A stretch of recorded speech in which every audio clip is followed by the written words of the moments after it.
বিড়ালের মতো 500 বছর বেঁচে থেকে কোনো লাভ নাই, সিংহের মতন 1 ঘন্টা বাঁচতে চায়। কথাটা মনে আছে?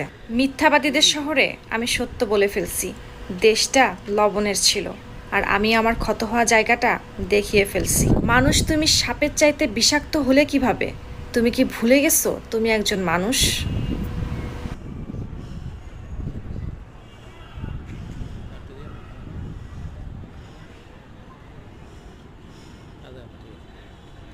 এই যে সিনাইটা কত সুন্দর না? ওঠে না দেই আসে না। কইতেছি আর জন্য